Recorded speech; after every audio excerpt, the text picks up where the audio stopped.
What is going on, guys, and welcome back to the vlog. It is 2026 and I am hyped the hell up. If you are new here, my name is John Party and I'm a professional poker player from Newfoundland, Canada. I've been playing cards professionally for 5 years. If you followed me at all through those 5 years, you know it was very inconsistent. I've gone through waves where I was pumping out content, grinding hours at the tables, and I've gone through little lulls. I've gone through months of not posting, I've gone through months of not playing. This year, that ends. This year, we are tracking every single cent that we make or lose. Probably gonna be more lose, but maybe not, just start here, baby. At the poker tables, and I'm gonna take you guys along with me for the ride. I wanna get vlogs out like every week. I wanna document every single session. I wanna get better. I wanna study. I wanna get better not only at poker, but in life as well. I'm sitting right now at 278 pounds. That's like some Fat Albert shit. And I don't like that. Not that I don't like fat, like listen, they have to teach, you know what I mean? 2026, body shame, not cool. We're starting the year in a bit of a different spot. We are from Newfoundland, Canada. We spend most of our time in Montreal, Canada, but now we are in Las Vegas, Nevada. To start the year, we are here for 3 weeks. Today, we have the $400 quarter mil at Planet Hollywood. A ring up top, plus a couple 10 Jeezys, a couple 10 Jeezys. I was gonna say a couple hundred Jeezys, but it's just a couple tens of Jeezys, tens of thousands of Jeezys. Bro, what are you talking about, man? We're working on losing weight, but today we are going to go to dinner with my friend Jeff Boski. If you haven't checked his channel out, please do. He's an awesome, awesome dude. Real good buddy. Jeff's trying to figure out how to open up the door.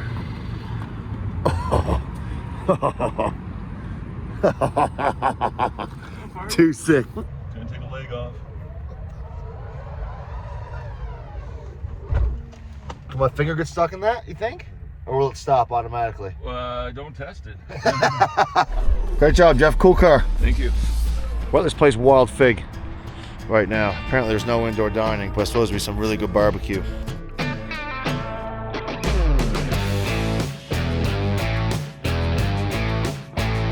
For a fat guy like me, this is heaven.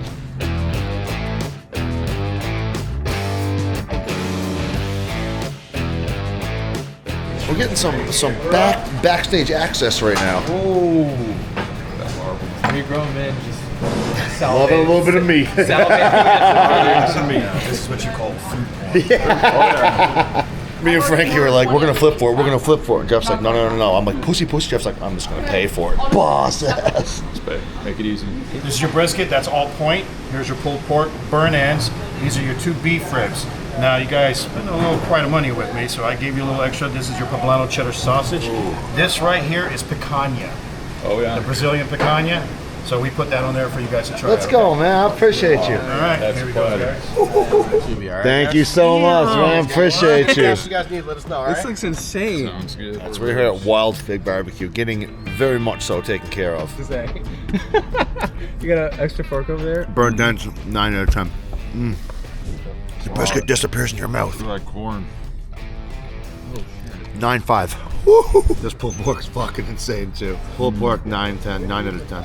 What else? I try some of this. What is this? Picante or whatever it is? I haven't even tried it. Yeah, this is like a special like Asian sauce. What was that? 9 out of 10. The picante.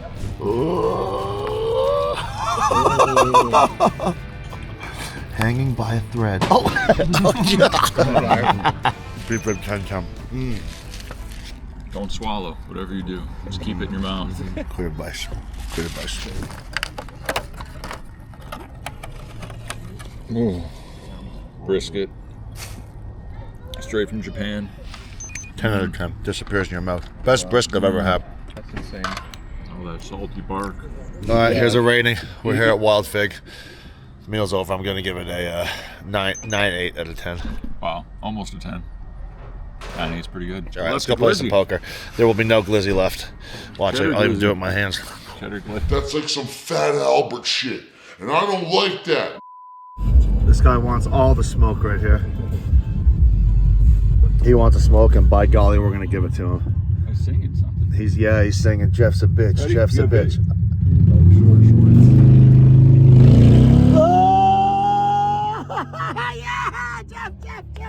Alright, so we've arrived at Planet Hollywood. Gotta go through the Miracle Model shops now to find the poker room. Next thing you see will be me on break or busted. That's a possibility as well. All right, we're on break number 1. Like literally almost immediately break, didn't even play a level. Early position opens, we look down in middle positions with kings. Blinds are 600, 1200. He opens at 3K. We were obviously 3-betting here. I'm gonna make it 10K to go. I was gonna bet 9, but I think 10's a nice, easy number. And you know, it looks a little bit standard, 10K, 9K. People are like, why is he making it 9K, not 10 anyways? That's just logistics. Folds back original razor, and he makes the call. Flop comes 10, 7, 7, 2 spades. He checks, and I think for a second and I bet 10K. I think I need to go smaller here. That's like a little under half pot. I think with kings here, we don't have a spade. I don't know how much that changes things, but anyways, we make it 10K. I think we should have made it 6 or 7K. I think would have made more sense. Kept in some smaller draws, some smaller pairs. He folds, we take it down, and we're feeling good. 2026 off to a good start. All right, GG's. Early position open, late position flat, and then late position jam for about 35 bigs. We look down on the button with ace queen offsuit and about 22 bigs. Probably a fold, I think, even with 22 bigs there. A lot of money in the middle. Looks like I could definitely be jamming like I think 10s, jacks, 9s even maybe. But yeah, he wakes up with queens, and here's the run out.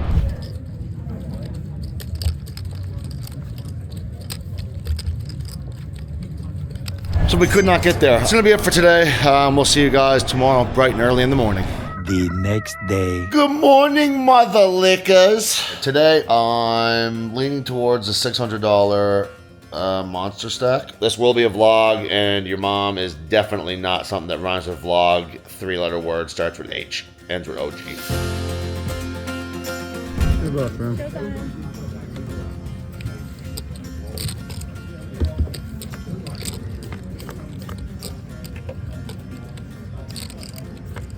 All right, so that hand there. 1K, call 1K, call 1K. I'm the small blind with ace king offsuit. Make it 7.2. The guy makes it 18. I jam my stack, which I shouldn't. Like, I'm so deep. Like, I don't know what's going on in my mind right now. The next day. All right, I'm back in bed again because yesterday we did actually go play the 600. We busted ace king into kings. And we're going to the Wynn today. This will be the end of the vlog. Later, Wynn, here we come. Let's go play some 1-3, baby. I just had a little meeting with my editing team too. It's funny trying to vlog tournaments because a lot of the times I'm just gonna bust and I'm just gonna do a whole bunch. I have 5 intros. I deleted 2, like 3 intros right now.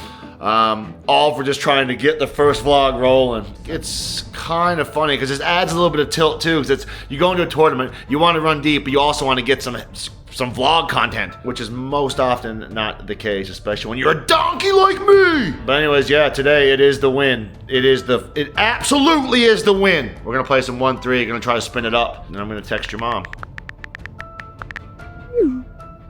All right, we have made it here to the Wynn. We're gonna sit down, play some 1-3, and we're planning on getting a long session in today. Let's grab some chips, grab a seat, try to win some moolah, because God knows we need it. Also, what do you guys think of the haircut? I got a little haircut. You know, you can play at Planet Hollywood. And it's all right to be straggly, you know, hair long, growing out a little bit. When you come to the Wynn, no, sir. All right, let's get into a couple of hands here. We look down at ace jack offsuit in the small blind. Middle position raises to 12, button raises to 45, and I'm feeling a little spicy, baby. Normally this is just a fold, but I just sat down. I got a new haircut. I'm letting the table know that I'm here to play some pots. We decided to 4-bet to 115, which I think is a little bit too small here. Actually, who am I kidding? It's not even a 4-bet. It's a fold pre, what am I talking about sizings for? But most times you do want to size up a little bit here out of position, and definitely not a spot I recommend 4-bet bluffing in. Do what I say, not as I do. YouTube. So if this goes online, do you get credits for me? You get credit. Yeah. Name and biography and everything? Whatever story you want to tell. Middle position has a little banter, but eventually decides to fold, and the button comes along for the ride. Oh, hot tamale! The flop is about as good as we can imagine for a 4-bet bluff with ace-jack out of position. We flop 2-pair, baby.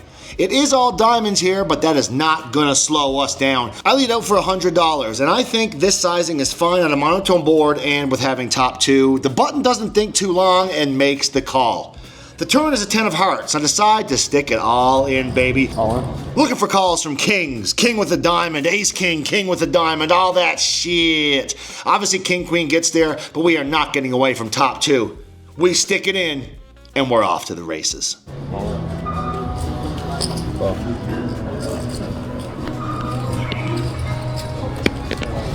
Oh, the river brings in a diamond, and we are wasted, baby. Tens also turned the set, so we were wasted before that. But it is what it is. I think if I went a little bit bigger here I could have got tens out of there. But we reload, and we're off to the next hand. And guys, I don't know why this is my job. I think John should be doing this himself. But if you want to play where John plays, sign up for ACR Poker today. There's a link down in the description. Sign up using his last name, Dumbass. Just kidding, his last name is Party, for a bunch of great sign-up bonuses, deposit bonuses, just a whole feel-good kind of vibe, baby. We'll see you in the ACR streets. We win a couple small ones after, lose a couple small ones, just kind of floating around, and then we look down at sixes in the small blind. Under the gun limps. Middle position makes a 15, and I make the call. The original limper comes along as well. The flop is as sexy as a Friday night date with your mom, and it comes Jack 6-8. I obviously start with the check here. I don't think I have many leads on this board, but I am hoping this does not check through. To my delight, it most certainly does not. The original raise are C-bets for 15, and with two diamonds on the board, fairly wet with 9-10 being open-ended, we go for the check raise. We make it 45 to go. The limper gets out of the way, and the other guy in middle position makes the call fairly quickly. The turn is a 3 of diamonds, so the diamonds come in.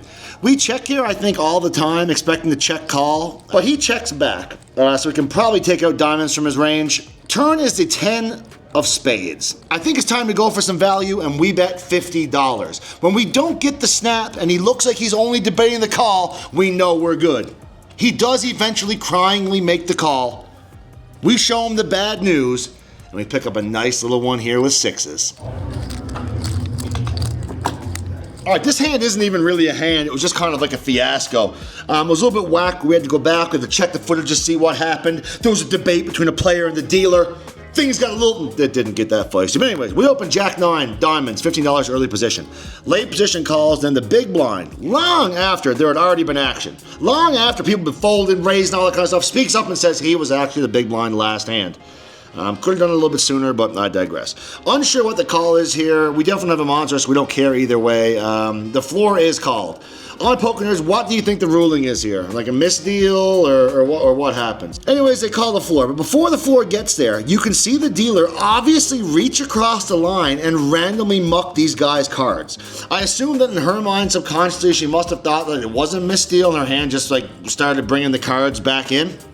They go back and forth for a little bit, disagree on whether the guy folded, whether she just took his cards, or what actually happened here. Nobody really seems to know what happened. With the dealer saying he mucked his cards, the floor comes over, and the ruling is that I won the pot. If this was a bigger pot, it could have been so much worse. Always protect your hand, folks, even if you're sitting in seat 5, I guess.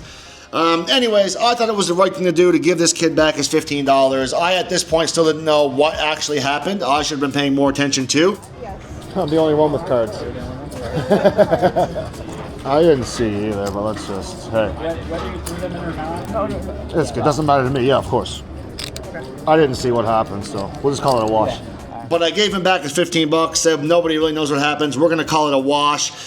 And I thought it was the right thing to do. It wasn't a ton of money, but I am hoping the karma and poker gods start to rain down on me. Shortly after this, maybe relying on the karma gods a little too much, we look down at 5-4 of hearts in the small blind. It folds around the cutoff, and the cutoff makes it $15 with no chips. He just sat down. This is his very first hand, so I decide to welcome him to the table. I choose the most aggressive option there is with a small suited connector, and 3-bet those bad boys. 60 to go, baby. The big blind, who also doesn't have chips. I have no idea what's going on here. It's kind of like an old school, no-name brand knockoff, high-stakes poker episode. Anyways, he finds the fold and the cutoff calls with his invisibility cloak chips. Shout out Harry Potter. We're off to a flop, and by golly, we could have barely drawn it up better. The flop is 6-7. 6-7! 6-7! We have an open ender and a flush draw. Let's push this equity, baby. We lead out for 30 and the cutoff finds the call. The turn comes in offsuit 10, so we still have the open ender and the flush draw, obviously. We decide to check this over to our friend in the cutoff, hoping he finds a bet of any reasonable size, and we can shove it right down his throat. The cutoff buys right into our plan and bets 150. Ladies and gentlemen, you know what time it is. It's off to the races. Call me Pony John. All in. Want it once, twice? Once? I usually do once. Gotcha. Yeah, here only can do Gotcha. once. You're good. Nice hand. Just kidding. You can call me Broke John. River is a brick too, and we get absolutely rocked for 500 beanos. Pretty much stacked, and this session is in absolute ruins. I know, right? Nice to hit him once upon a time. Yeah, it's covered. Thank you. Covered. Yeah, you make the orchid here. Can I get another 5 as well, please? Over the next couple hours, we win a few pots. We rake in a couple small ones that slowly starts eating away at the black hole that we have put ourselves into. We meet a Canadian poker player who has great energy. It's great to see some Canucks down here in Las Vegas in early January. He was super fun, always down for a good laugh, and he wanted to say hello to the kids. Got my Canadian friend over here. Canada. Saying hello to the kids. Newfies are the best, man. I love that. Let's go, my man. Nice playing with you. All right, what a legend. This next hand, we look down at Queen Jack suited in early position and make it 15 to go. The button makes the call and we're off to a flop. The flop is Jack 5-8 with 2 spades. We see about here for $10. And what do you guys think about this sizing? A little small. I think we keep a lot of under pairs in, flush draws. If we get raised, it's just an easy call and reevaluate on the turn. But anyways, let me know. I don't think we want to blow up the pot too much here, so I think a small size here is fine. The button calls, and baby girl, the turn is a lady, the queen, with top 2. We are not slowing down, baby. We make it 40 to go, which I think is a fine sizing. Again, let me know. Could maybe go a little bit bigger here, but I don't think we want to go any smaller. The button, again, makes the call. Maybe hitting his queen, a shitty jack, I don't know, but the river is a 5. It does bring in the backdoor flush. I don't think I need to go massive here and get blown off top 2. I don't think we are ever folding if he raises, but it is a gross spot if he does. We bet $75. And after a couple seconds to think, he makes the call. We take down a little one, and all is moving in the right direction. This next hand, we look down at Ace Queen offsuit. A lady who just sat down to my right with about 250 in her stack limps. In position, we don't need to go huge here, so we raise a 20. In position, I usually open to about 15, but with the limper, it's fine to add a big blind or 2 to your raise. I guess, what do I know? I literally don't know what I'm doing here. It folds back to the cutoff, and she makes the call. Flop is Ace, Jack, Queen, and again, we flop top 2, baby. We're definitely c-betting here. C-bet for 20, and in hindsight, maybe could have went a little bit bigger. She quickly makes the call. Turn comes to 7 of hearts. And when she leads here, I'm not quite sure what to think. Maybe flush draw, worst 2 pair, set. Anyway, she bets 50. With not much behind, we're playing for stacks, dealer. I unload the clip, and we're all in. All in. She snaps me off, and oh my God, she has King 10 of hearts. We are due. Oh my God, the river's a queen. Oh my God, we boat up and we lay a brutal but very legal beating on this lady. Oh, would you guys have played this any differently? Ho, ho, ho, ho. Better lucky than good, they say. No, you're right. I mean, you had to bear. You cannot be better than You're good. At this point, the 6 p.m. deep stack started to kick off and our table started to break. Gonna leave you guys with one last hand that I think is an absolute blunder. I have aces here in the small blind that folds around to the button who makes it 15. We're obviously c-betting here and we make it 50. I think even with aces, this is a little bit too small. We're gonna wanna make it 60 at least here, and even upwards to 80, 85 I don't think would be bad. Anyways, to our delight, the button doesn't waste much time and makes it 125. Here is where we blunder. All in. All in. I take a little bit and then I jam. I don't think 120 big blinds deep with aces is ever a 5-bet jam here without reads that your opponent is very likely going to call off. I know nothing about this guy, so I really don't like my jam here. I would rather call and check jam, or even just call flop, and if not wet as hell, get in on the turn. I'm shoving aces. I'm legit only hoping to be called by kings, queens, jacks, and ace king, like suited. So yeah, this is where the session ended here. I think this play was a little bit of a mental game lapse where it's kind of like afraid to lose or something. But yeah, in the moment, even in the moment, I was like, what the hell am I doing? He finds the fold.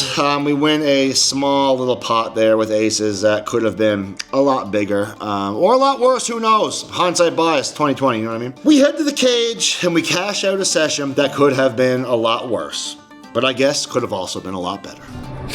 All right, that is all she wrote. Not the session that we were looking for. Started off absolutely horrendously. I think a couple spots where if it goes the other way, it's a great session. First cast session of 2026, and I felt okay. It's weird because last year I got my ass handed to me. And then coming to this year, you know, you have a new vibe, new year, new me, new results. And that's just not the way it works. It's, I'm realizing that like I wanted to come to Vegas for like months and grind and go play 2-5 in Montreal, grind and play the series. It takes a lot of money, man, and it takes a lot of skill, and it takes a big bankroll. Last year, our bankroll took an absolute fucking beating. And again, too, this is saying that if things don't change, things don't change. And I can't just expect to sit down, new year, new haircut, and just start mashing. I need to start putting in a lot of hours away from the table and a lot of work into my game. And not just my, well, yes, my poker game needs fucking work. My mental game as well. In for like 1675, here it is right here. Out for 9-10, so not the session we want. Definitely had a couple of hands go our way at the end to rebuild. It could have been a lot fucking worse. Friggin' worse. I gotta stop swearing. There's a guy at my table you guys saw earlier from Canada who mentioned my swearing, was obviously joking, but I do kind of want to have it more family friendly. Although Instagram's gonna 100% age restrict this video, I'm gonna stay poor the rest of my life. But if you want to help me not stay poor, and you want us out to ACR Poker, link is in the comments. Check it out. Use code PARTY. Make sure you like and subscribe, guys. We're gonna get back on the horse in the next couple days. We'll see you for the next one. I appreciate you guys more than you fucking know. Hope you Hope you enjoyed the vlog. We'll see you guys next time.